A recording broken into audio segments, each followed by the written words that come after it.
My name is Brianna Mercer, and I have endured 32 years in a patriarchal family.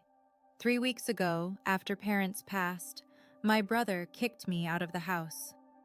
He looked me in the eye and said, "Dad decided a long time ago, sons inherit everything. Daughters? Daughters get nothing. That's how it's always been in this family, and that's how it's going to stay." Then he changed the locks on the house where I grew up, the house where I spent 2 years caring for our dying mother while he visited 3 times, the house where I held her hand through chemotherapy while he checked his Rolex and complained about traffic. He threw my belongings onto the lawn and told me I was nothing but a burden, because in my father's eyes, that's all a daughter could ever be. But here's what my brother didn't know. Our mother had spent 8 years preparing for this exact moment. 8 years of secret meetings with lawyers.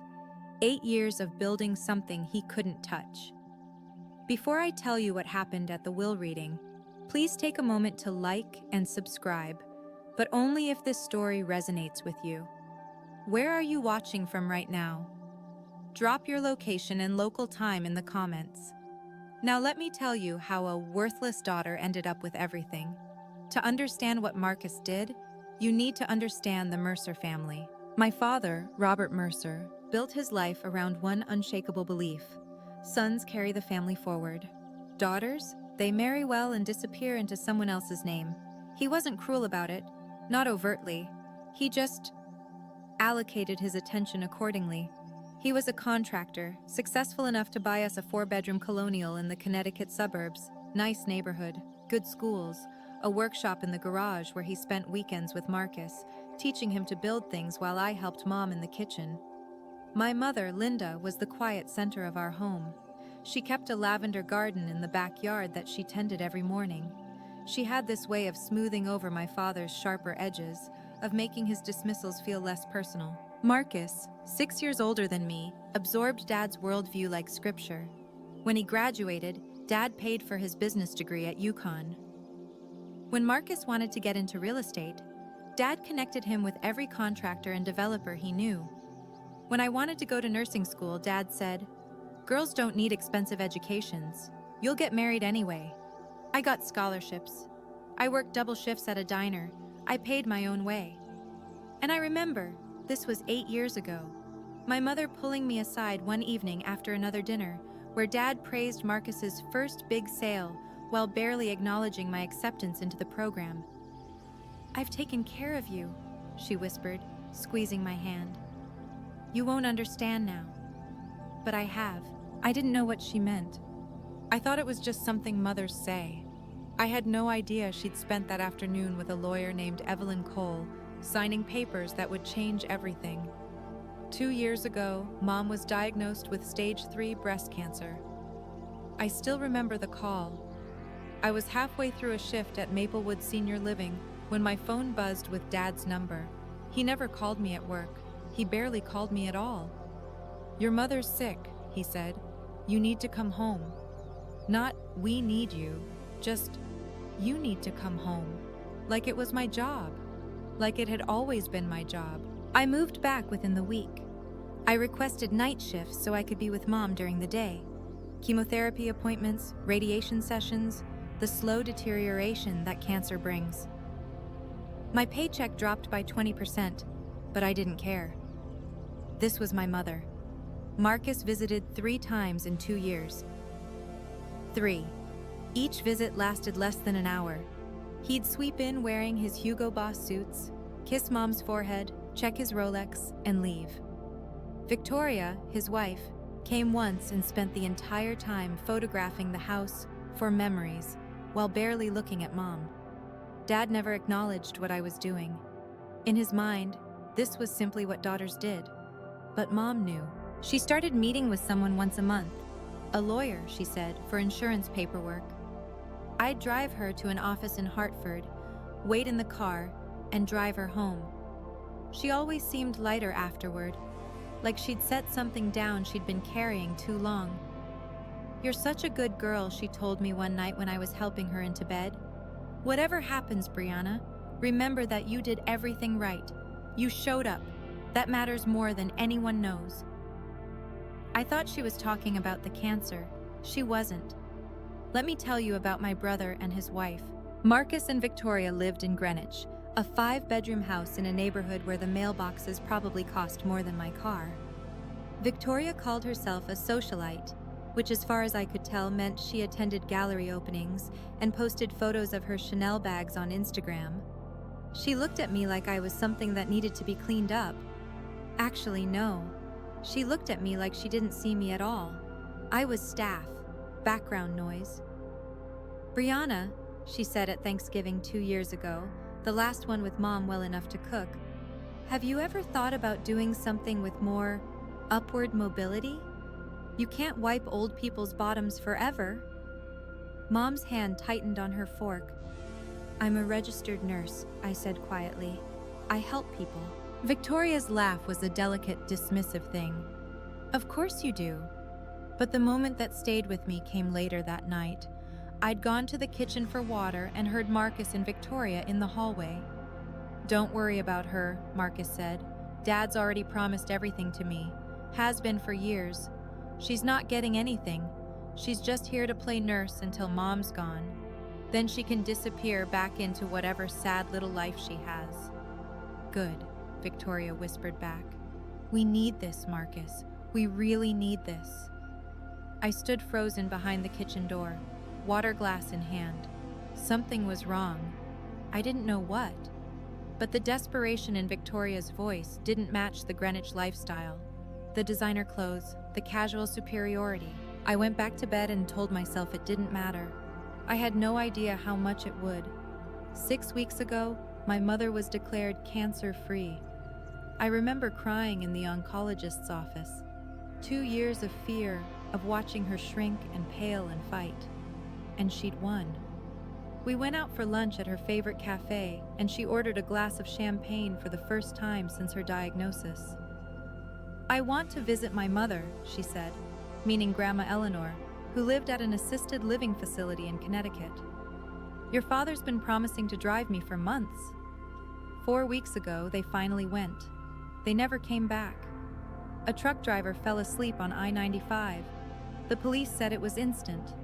They said they didn't suffer. I don't know if that's true. I don't know if anyone says anything else. I was working the night shift when I got the call. I remember walking to the stairwell because I couldn't breathe in the hallway, and sitting on the cold concrete steps, my phone on the floor where I dropped it, the Connecticut State Police still on the line, asking if I was there. I don't remember what I said.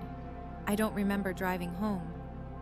I remember the smell of Mom's lavender garden when I finally pulled into the driveway at 3 a.m., and I remember thinking she would never tend it again.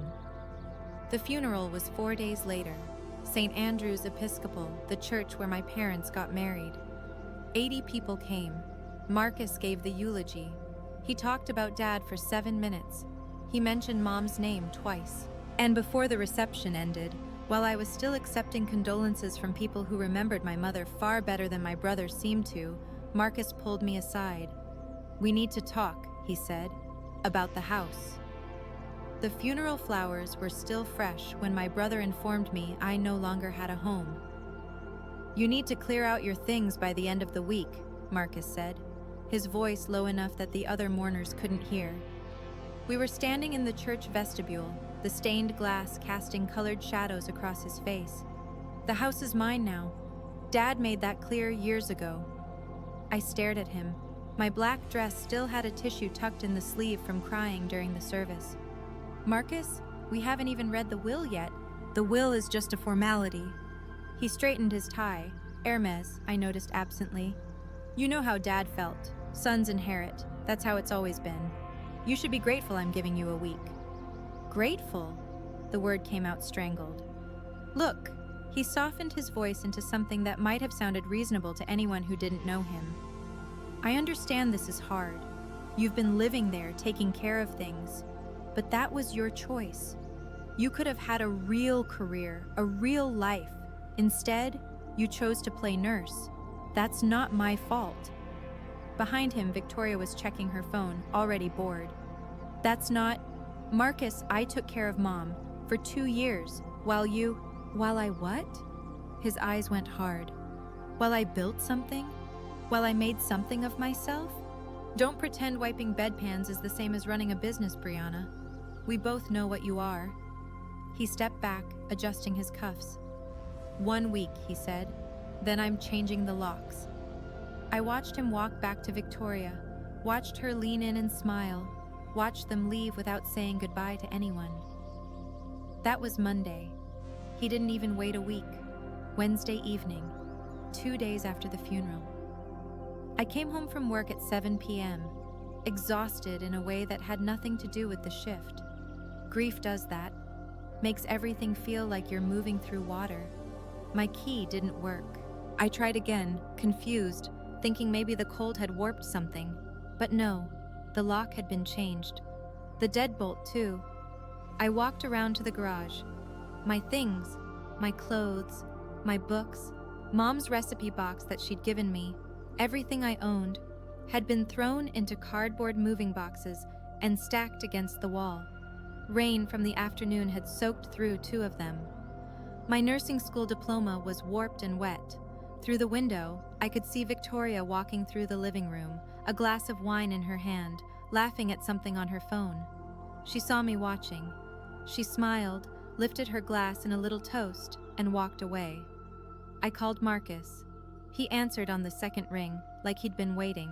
"The house is legally mine," he said, not even pretending to apologize. "I had my lawyer verify it. Dad's estate, Dad's house, Dad's decision. You have 24 hours to get your stuff off the property before I have it removed." "Marcus, I grew up there. And now you don't live there anymore. That's how life works, Brianna. Maybe if you'd made something of yourself, you wouldn't be standing in the rain right now." I ended the call because I didn't trust myself to speak.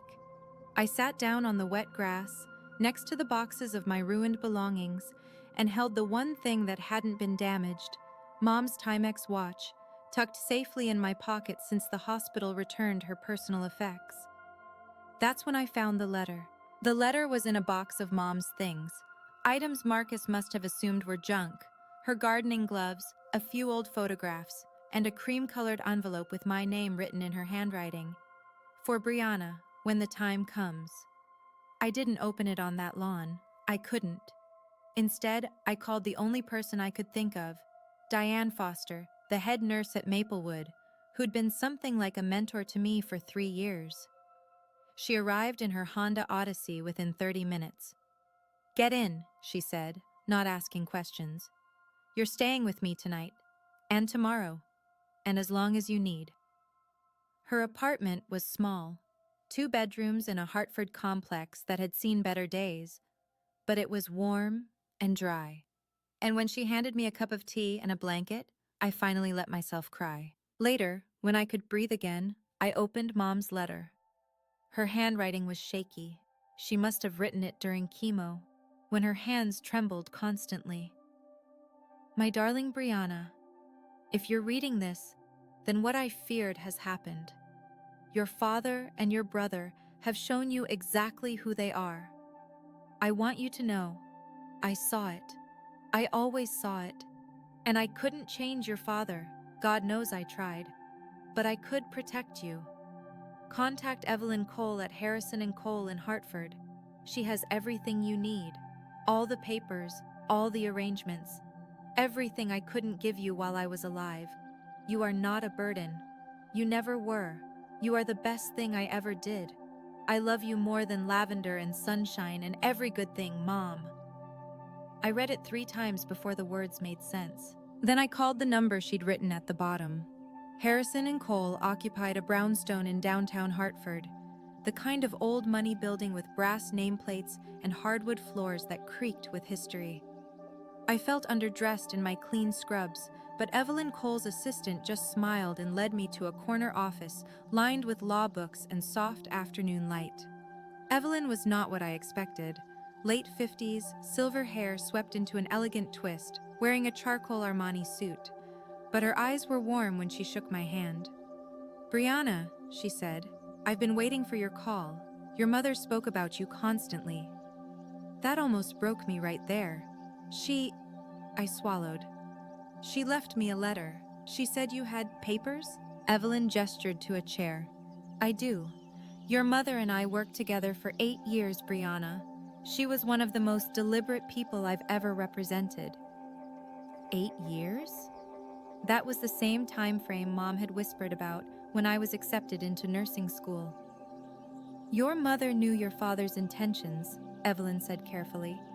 She knew Marcus would inherit everything Robert controlled, and she couldn't change that. She couldn't change him, but she could plan around it. What does that mean?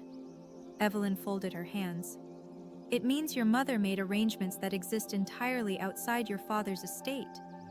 Arrangements that Marcus doesn't know about, that your father didn't know about. The room suddenly felt smaller.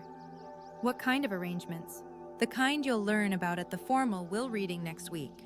Both your parents' wills need to be read together. She paused. But I want you to trust me until then. Can you do that? Whatever Marcus says, whatever he threatens, don't react. Don't sign anything. Just wait. Why? Her smile was almost gentle. Because your mother is about to have the last word. 3 days before the will reading, Marcus called. It was 10 p.m. I was sitting in Diane's kitchen, the lights dim, trying to read a book without absorbing a single word.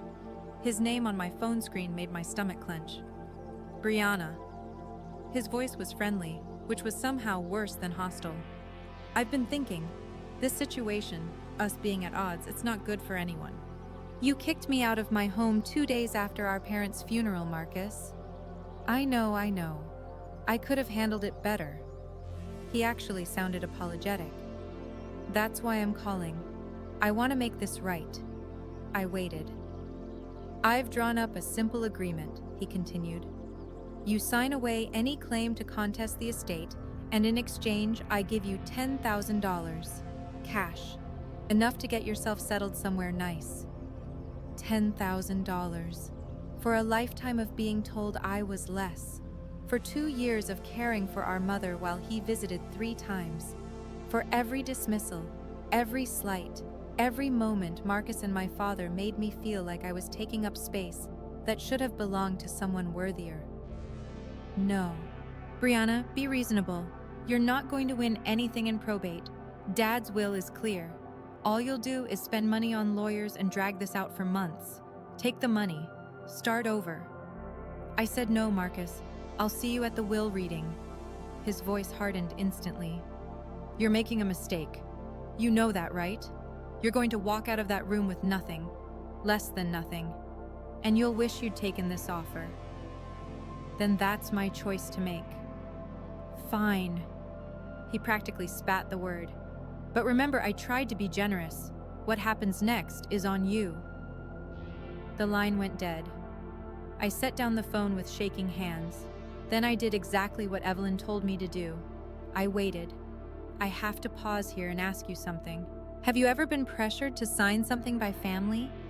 Told you have no right to ask for what's fair? That feeling, that specific helplessness, it stays with you. If this story is hitting close to home, leave a comment. I read every single one, I promise. And if you haven't subscribed yet, now might be the time. Because what happens next at that will reading? It changed everything. The will reading was scheduled for 2 p.m. on a Thursday at Harrison and Cole. The conference room had a mahogany table long enough to seat 12, though only 6 of us were there. Marcus, Victoria, me, Evelyn Cole, her assistant who would serve as witness, and, to Marcus's visible surprise, my grandmother. Eleanor. Marcus's smile faltered when Grandma walked in. I didn't know you were coming. Grandma Eleanor Whitfield was 82 years old and sharper than most people half her age. She wore a navy dress, her silver hair pinned back, and the sapphire ring she'd worn for as long as I could remember glinted on her finger. I was asked to be here, she said simply, taking the seat next to me. By my daughter. Marcus and Victoria exchanged glances. Well, Marcus said, recovering his confidence. The more the merrier, I suppose, though I don't see why we need to make this complicated. Dad's wishes were clear. Evelyn took her place at the head of the table, folders arranged precisely before her. Before we begin, I should note that we will be reading two wills today. Robert Mercer's will and Linda Mercer's will. They are separate documents with separate provisions. Two wills? Victoria frowned. Why would that matter? Everything was jointly owned. Evelyn's expression remained neutral. Not everything, as it turns out. I felt Grandma's hand find mine under the table and squeeze. Marcus straightened his Rolex with a practiced gesture. Fine. Let's get this over with. Read Dad's will first. Evelyn opened the first folder. Very well. Last will and testament of Robert Allen Mercer, dated 14 months ago, witnessed and notarized in Hartford County. The room went quiet. This was it. Dad's will was exactly what Marcus expected. Evelyn read through the standard provisions, executor appointments, debt payments, funeral instructions, before reaching the distribution of assets. To my son, Marcus Robert Mercer, I leave 70% of my personal assets, including my vehicle, my workshop tools and equipment, and my share of all financial accounts held jointly with my wife. Marcus nodded slowly, satisfaction spreading across his features. To my daughter, Brianna Lynn Mercer, I leave 30% of my remaining personal assets. 30% of remaining assets, Victoria murmured, doing the math. After debts and expenses, so basically nothing. That's not, I started. It's fine, Marcus cut in, magnanimous now. Dad's accounts totaled about $80,000. You'll get something, Brianna. Maybe $24,000 after everything's settled. He smiled at me like he was doing me a favor. That's more than I expected Dad to leave you, honestly. Marcus, Grandma said quietly, perhaps you could let the lawyer finish. What's left to finish? He leaned back in his chair, one arm draped over the backrest. The house was Dad's. The money was Dad's. I'm the primary heir. Brianna gets a consolation prize, which is generous under the circumstances. Victoria pulled out her phone, probably already composing a post about her inheritance. Actually, Evelyn said, her voice cutting through Marcus's satisfaction, there's quite a bit left to discuss. Robert's will represents only a portion of your parents' combined estate. Combined? Marcus's confidence flickered. What do you mean, combined? Evelyn closed the first folder and opened the second. Your mother's estate is separate and significantly larger than your father's. The room went very still. Marcus stopped smiling. Wait. Marcus held up a hand. Mom didn't have her own estate. She was a housewife. Everything she had came from Dad. That's not accurate, Evelyn said calmly.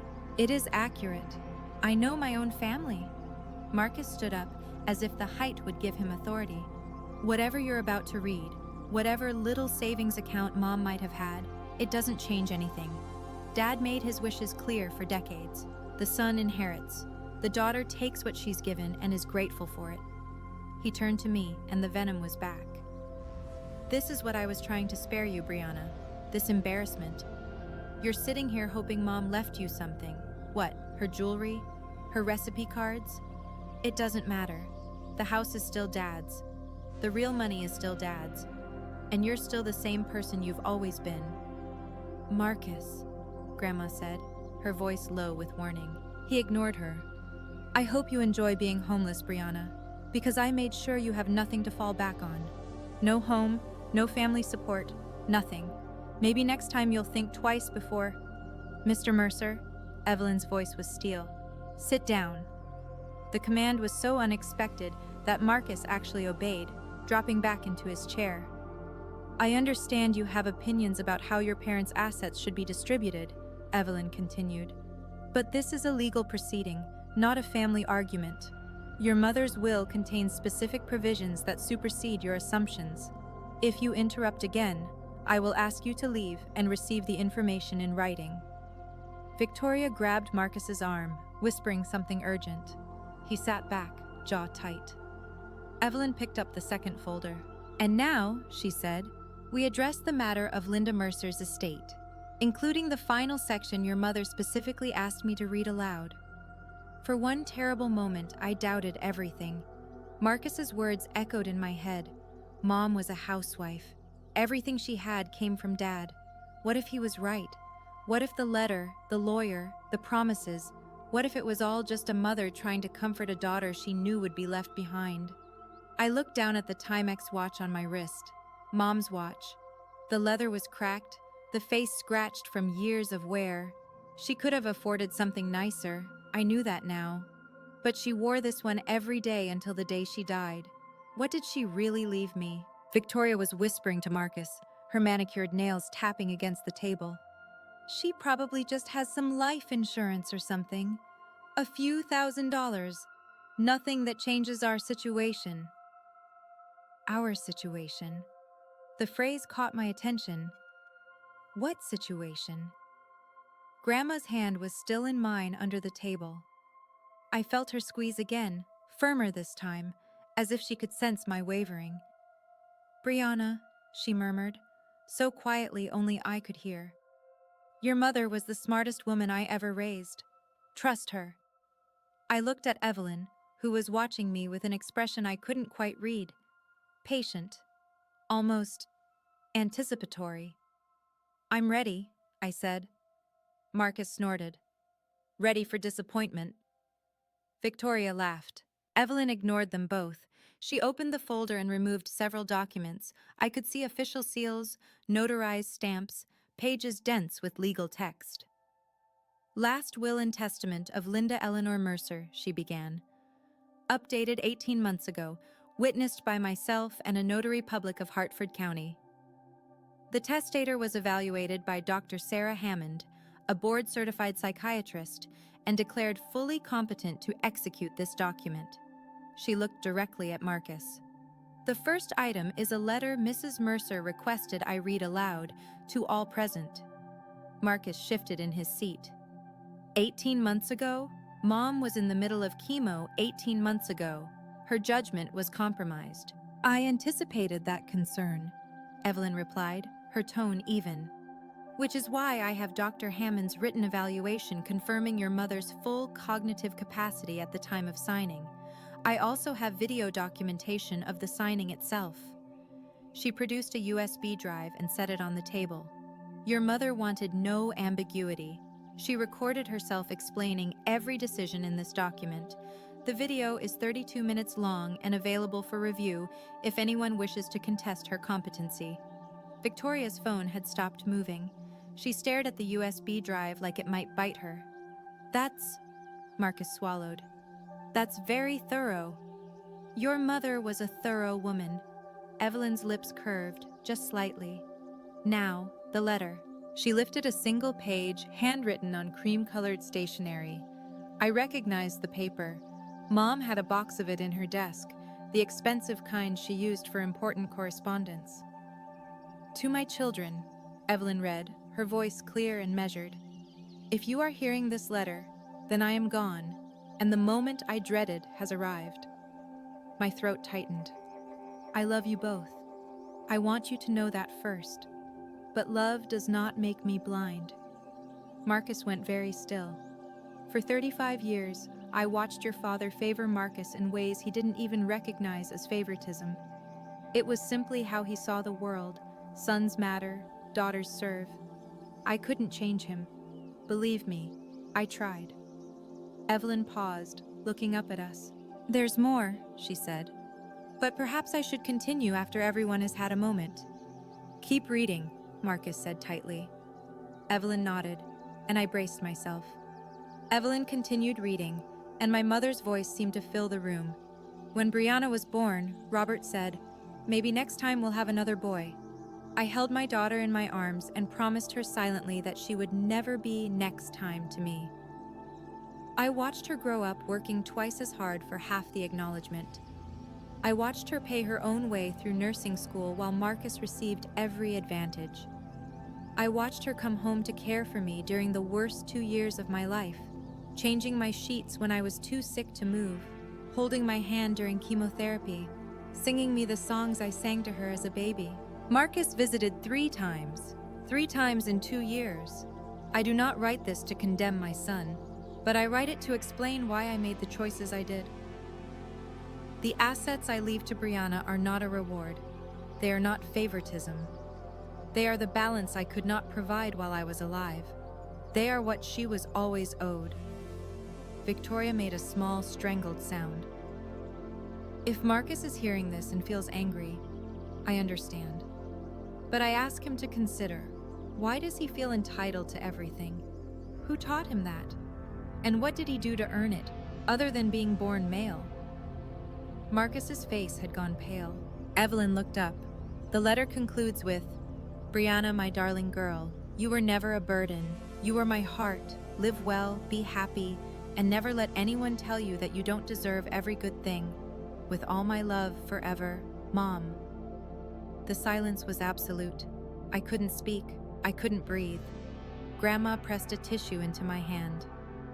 "Now," Evelyn said quietly, "let's discuss what your mother actually left you." "First," Evelyn said, pulling a document from the folder, "the house." Marcus straightened. "The house is part of Dad's estate. It was always in his name." "Actually, it wasn't." Evelyn slid the document across the table. 5 years ago, your parents executed a deed transfer. The property at 127 Maple Drive was transferred from joint ownership to Linda Mercer's sole name." "What?" Marcus grabbed the paper, scanning it frantically. Why would Dad agree to that?" "For liability protection. Your father was facing a potential lawsuit from a dissatisfied client at the time. Moving the house into your mother's name protected it from any legal judgments against his business. It's a common estate planning strategy." "I never heard about any lawsuit. It was settled out of court, but the deed transfer remained." Evelyn produced another document. "This is the recorded deed from Hartford County Land Records dated 5 years ago. The property, currently valued at approximately $650,000, belonged solely to your mother." Victoria's face had gone a strange color. "But that means—" "It means your mother had full authority to leave it to whomever she chose." Evelyn looked at me. "And she chose you, Brianna." "No." Marcus shook his head. "No, this has to be a mistake. He always said, your father believed what he wanted to believe," Grandma said sharply. "Linda told him the deed transfer was temporary for the lawsuit. She never transferred it back, and he never checked." I stared at the deed, my mother's signature at the bottom, neat and deliberate. The house where I grew up, the house where I cared for her, the house Marcus had thrown me out of. It was mine. It had been mine the whole time. "Additionally," Evelyn continued, as if she hadn't just detonated a bomb in the middle of the room, "there is the matter of the irrevocable trust." "The what?" Marcus looked like he'd been hit. 8 years ago, your mother established an irrevocable trust with Brianna as the sole beneficiary. An irrevocable trust, once established, cannot be modified or dissolved without the beneficiary's consent. It exists entirely outside the probate process. 8 years ago, Marcus turned to Grandma. You gave her the money. You gave her the..." Grandma didn't flinch. "I gave my daughter money that was mine to give. What she did with it was her business."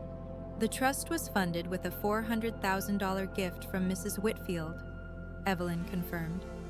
"Your mother invested it conservatively in index funds over the past 8 years. The current value," she consulted her notes, "is approximately $1.2 million.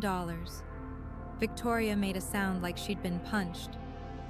$1.2 million, Marcus repeated slowly. "That is correct. And because the trust is irrevocable and was funded entirely with your grandmother's gift, separate property, never commingled with marital assets, it was never part of your parents' joint estate. It has always belonged to Brianna." I couldn't process the number. $1.2 million. My mother, who wore a Timex watch and grew her own vegetables, had quietly built me a fortune while I thought I was barely getting by. "This is fraud," Marcus sputtered.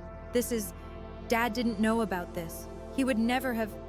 "Your father's knowledge is irrelevant," Evelyn said calmly. "The trust was legally established with funds that were never his. He had no claim to it, and neither do you."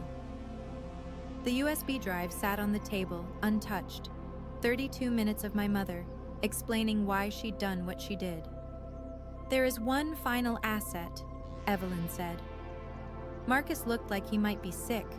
Victoria's grip on his arm had turned white-knuckled. "Your mother held a life insurance policy with Northwestern Mutual, valued at $500,000. The beneficiary was designated as," she paused, "Brianna Lynn Mercer, solely." Mom had life insurance? I hadn't known. I hadn't known any of this. She purchased it 12 years ago when you were 16. She paid the premiums from her personal account, money your grandmother sent her annually as gifts. Your father was never a named beneficiary. "But I'm her son," Marcus said. And there was something desperate in his voice now, something cracked. "I'm her firstborn. She can't just leave me nothing. She can't." "She didn't leave you nothing, Mr. Mercer." Evelyn pulled out a final page. "Your mother's will specifies that you are to receive her personal effects, photograph albums, her jewelry collection, and a letter she wrote specifically for you." "A letter?" Marcus laughed, but it was hollow. "She leaves Brianna millions, and I get a letter." "And the jewelry has meaningful pieces," Evelyn offered. "I don't want her jewelry." Marcus slammed his palm on the table. Victoria jumped. "I want what I was promised. I want what I earned. What you earned." I spoke before I could stop myself. The words came out quiet, but they filled the room. "You visited Mom 3 times in 2 years, Marcus. 3 times. You told me I was nothing but a burden while I was holding her hand through chemotherapy. What exactly did you earn?" He stared at me. I stared back. "Let's discuss the total figures," Evelyn said, and I could hear the faintest satisfaction in her professional tone. "This is contested." Marcus stood up so fast his chair nearly toppled. "I'm contesting all of it. Mom wasn't in her right mind. The chemo, the medication. She couldn't have made these decisions rationally." Evelyn remained seated.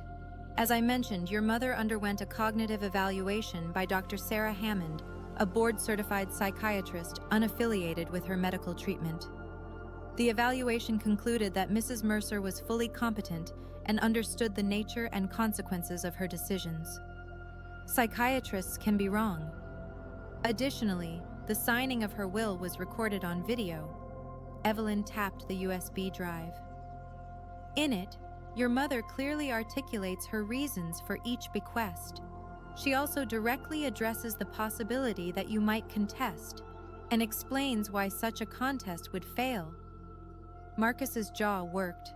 "Furthermore," Evelyn continued, "the irrevocable trust and life insurance beneficiary designations are not subject to will contests. They are independent legal instruments that bypass probate entirely. You have no standing to challenge them. There has to be something. If you wish to contest your father's will, you may do so, though I'd advise consulting with your own counsel about the costs versus the potential recovery. As for your mother's arrangements..." Evelyn's gaze was level. "She anticipated your objections, Mr. Mercer. She spent 8 years making sure everything was ironclad." Grandma Eleanor spoke up. "My daughter didn't do this out of spite, Marcus. She did it because she knew, we all knew, that without protection Brianna would receive nothing, and Brianna deserved better than nothing." Marcus turned to Grandma, his face contorted. "You helped her hide this. You helped her cut me out." "I helped her protect her daughter," Grandma said simply. "The same thing any mother would do." Marcus had no answer to that. Victoria broke first. "This is insane." She stood up, her careful composure finally shattering. "She's a nurse. She wipes old people's behinds for a living, and she gets $2 million while you what, Mrs. Mercer?" Evelyn asked mildly. Victoria's mouth opened and closed. She'd said too much and she knew it. "While you're about to lose your house in Greenwich?" Grandma said. Her voice was quiet, but it cut through the room. "Did you think we didn't know about Marcus's failed investment? The $400,000 loss? The foreclosure notices?" Marcus went white. "How do you—" "Linda knew," Grandma said. "She knew about the debts, the bad deals, the desperation. She knew you were counting on this inheritance to bail you out. That's why she made sure you couldn't touch what she'd built for Brianna. I looked at my brother, really looked at him for the first time in years. The Rolex, the Hugo Boss suit, the BMW in the parking lot. All of it was scaffolding, I realized. A facade built on credit and promises and the assumption that our parents' money would always be there to catch him. You were planning to take everything, I said slowly. Not because you needed it, because you were drowning. I'm not drowning, Marcus snapped. I had a setback, that's all. A temporary setback that Dad's estate would have saved you, I finished. Except the estate wasn't what you thought it was. Victoria sank back into her chair, mascara starting to smear. You spent your whole life being told you deserved everything, I said. And you never stopped to wonder if that was actually true. Marcus didn't respond. He couldn't. I want to stop here for a moment. I know some of you are watching and thinking, why would Victoria say that out loud? Why would she reveal their financial problems in front of everyone? The answer is fear. When the thing you've been counting on disappears, your survival instincts take over. You stop thinking about appearances. If this story is resonating with you, hit that subscribe button, because we're almost at the end, and there's one more thing I need to tell you. Evelyn waited until the room was quiet again before speaking. For the record, she said, let me summarize the total assets passing to Brianna Mercer. She consulted her notes, though I suspected she knew the numbers by heart. From her mother's estate, the property at 127 Maple Drive, estimated value $650,000. From the irrevocable trust established in 2018, $1,200,000. From the Northwestern Mutual Life Insurance Policy, $500,000. She looked up. Additionally, from her father's estate, 30% of remaining liquid assets, approximately $24,000. Victoria's breathing had gone shallow. The total, Evelyn continued, her voice measured and professional, is approximately $2.374 million. The number hung in the air, $2.374 million. My mother, who grew vegetables and wore a Timex watch and never bought anything she didn't need, had left me nearly $2.5 million. Marcus made a strange sound. He was gripping the edge of the table, his knuckles bone white, his face the color of old paper. He tried to stand, maybe to protest, maybe to leave. And then his eyes rolled back and he crumpled. His head caught the edge of the table on the way down. Victoria screamed. Evelyn's assistant was already moving, calling 911, checking his pulse. I sat frozen, watching my brother unconscious on the carpet of a law office, brought down by numbers on a page. He's breathing, the assistant reported. Pulse is steady, probably just fainted. Grandma squeezed my hand, Your mother would be proud of you, she said softly. Not for the money, for who you've become despite all of it. I couldn't answer. I was still trying to understand. The paramedics said it was syncope, a sudden drop in blood pressure triggered by shock. Nothing dangerous, just his body's way of processing what his mind couldn't accept. They bandaged the small cut on his forehead and recommended he see his doctor, but he refused transport. 20 minutes after collapsing, Marcus was back in his chair, pale and unsteady, Victoria hovering over him like he might shatter. He looked at me. You knew, he said hoarsely. You knew about all of this. I didn't. I meant it. Not until a few days ago. And even then, I didn't know how much. But you suspected. You sat here looking all innocent, and you suspected. I knew Mom loved me. I kept my voice even. That's all I knew for certain. His laugh was bitter, broken. And I didn't? She didn't love me? I think she loved you, I said slowly. I think she loved who you could have been, but she also saw who you chose to become. Victoria's hand tightened on his shoulder. Marcus, we should go. We need to figure out... Figure out what? His voice cracked. How to pay our mortgage? How to tell the bank we're not getting anything? He looked at me with something that might have been desperation. Brianna, you have to help me. We're family. The words hung there. Family. 3 visits in 2 years. You're just dead weight. Enjoy being homeless. Marcus, I said, you kicked me out of my own home before our mother's flowers had wilted. You told me I was nothing but a burden. You tried to get me to sign away everything for $10,000. I stood up. I'm not going to pretend that didn't happen. You have to understand, Marcus said, his voice rising. I was stressed. The investments, the pressure. I didn't mean half of what I said. That's not who I really am. Then who are you, Marcus? I asked quietly. Because I've known you for 28 years, and I've never seen any evidence of anyone different. He flinched. I'm not going to let my brother become homeless, I said. I'm not cruel, but I'm also not going to bail you out of decisions you made while treating me like I was worthless. So what then? You just walk away with millions and I get nothing? You get exactly what you earned. I picked up my bag, the same worn leather bag I'd carried through nursing school, through 2 years of night shifts, through every moment my family dismissed me. You get the consequences of your choices, the same way I'm finally getting the consequences of mine. Victoria started to speak, but I held up my hand. If you want to contact me, you can go through Evelyn, but any personal relationship between us? I looked at my brother, this man I'd grown up with, who'd held my hand at our first day of school, who'd become someone I barely recognized. That's going to take time, a lot of time, and honestly, I don't know if we'll ever get there. Brianna, I'm not doing this to hurt you. My voice was steady.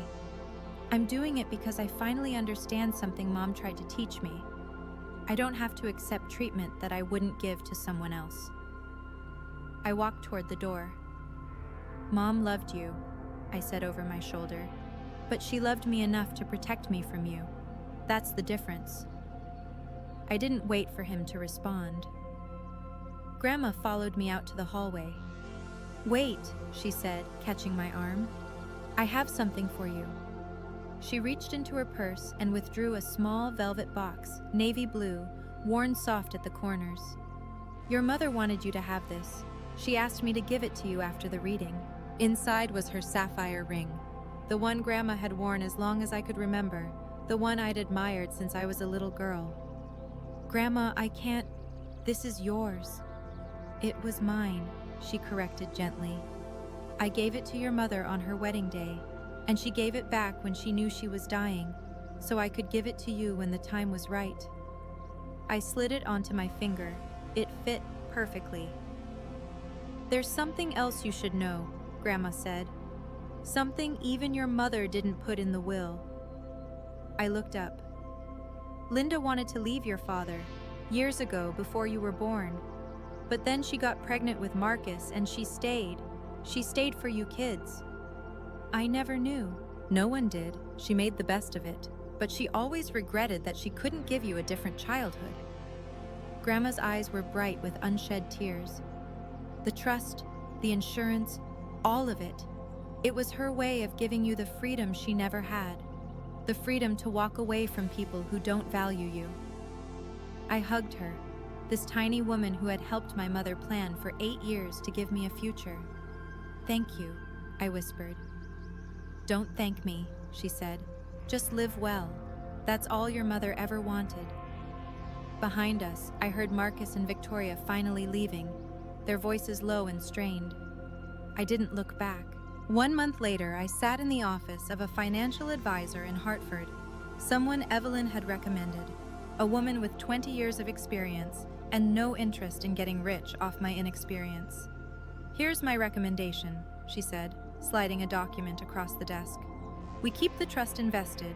Draw only what you need for living expenses. The life insurance goes into a high-yield savings account for emergencies and opportunities. We pay off your student loans immediately.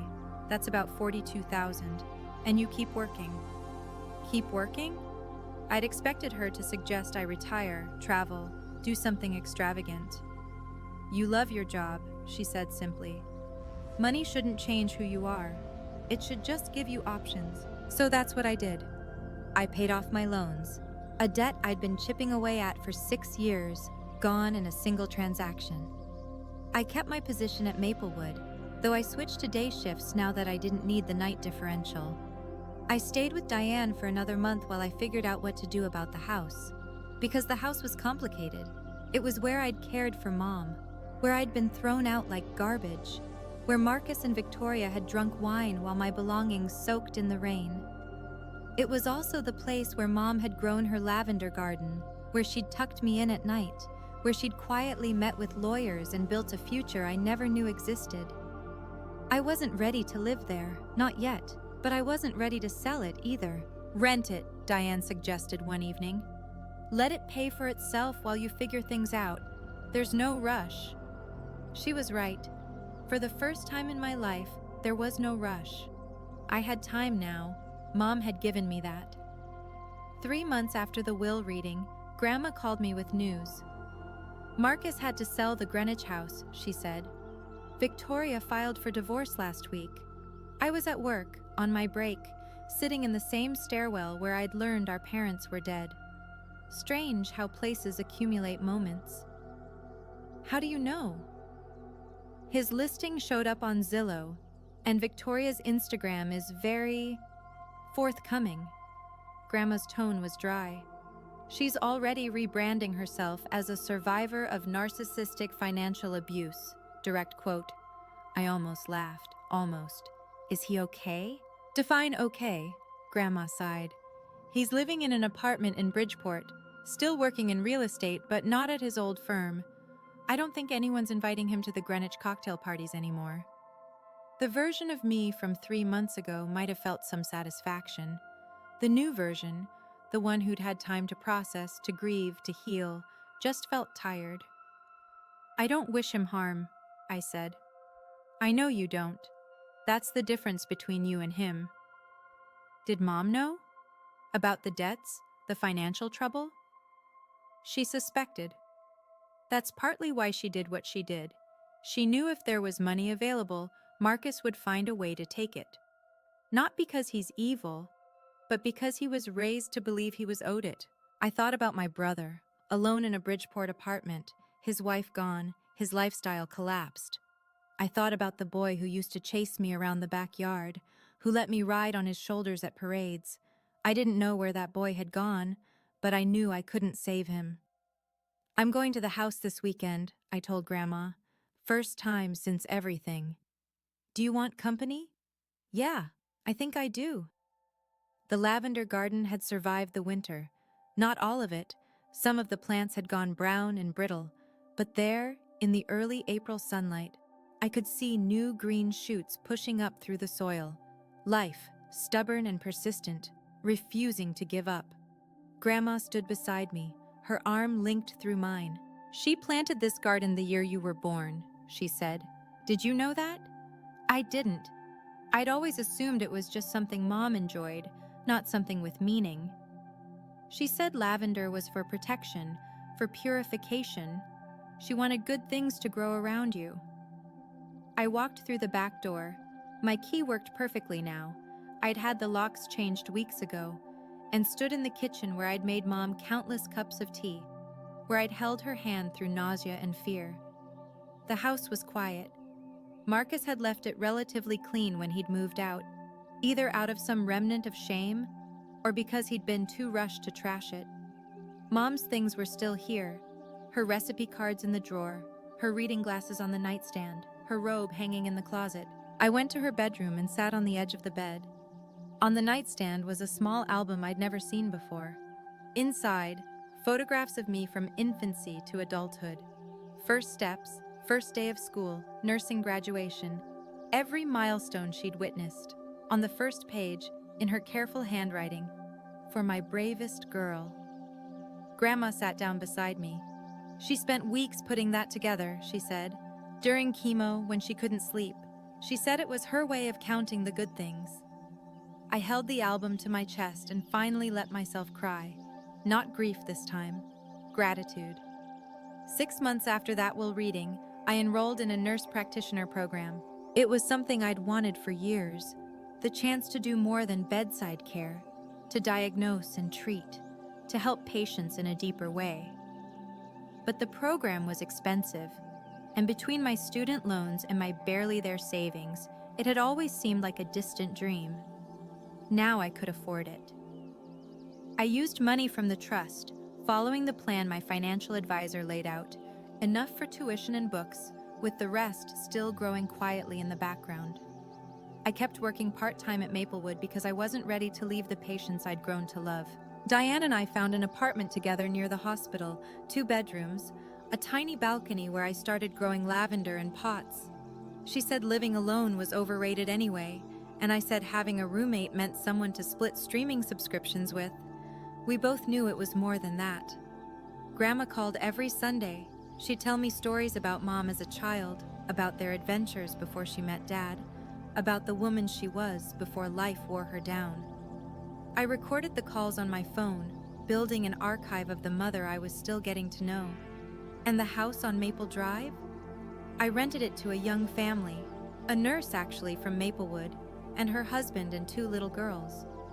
The older daughter asked if she could take care of the lavender garden. I said yes. I said yes to a lot of things that year. To opportunities, to rest, to the slow process of understanding that I was worth more than I'd been told. My mother didn't give me money. She gave me permission to believe I deserved it. I've thought a lot about why Marcus became who he is. Not to excuse him, there's no excuse for how he treated me, but to understand. My brother grew up being told he was special simply because he was born male. He didn't have to prove anything. The world was his by default. So he never developed the muscles for empathy, for earning what he had, for recognizing that other people's needs mattered as much as his own. Psychologists call it entitlement, the belief that you deserve things without effort. It's not born, it's taught. And once it's there, it's almost impossible to unlearn, because admitting you're not special means admitting your whole identity was a lie. Marcus isn't a monster. He's a product of a system that told him he was worth more than he was, and when reality finally caught up, he didn't know how to handle it. I don't know if he'll ever change. I hope he does. But I also know that his change isn't my responsibility. My responsibility is to myself, to live the life Mom wanted for me, to set boundaries that protect my peace, to remember that walking away from toxic people isn't cruelty, it's survival. If you're watching this and you've been told you're not enough, by family, by partners, by anyone who should have loved you, I want you to know, they were wrong. You were always enough. Sometimes the people who love us protect us in ways we don't see. And sometimes we have to become our own protectors. That's what I learned from my mother. If this story meant something to you, I'd love to hear your thoughts in the comments. Tell me about someone who protected you or someone you wish had. And if you want more stories like this, check the links in the description. Thank you for staying until the end. It means more than you know.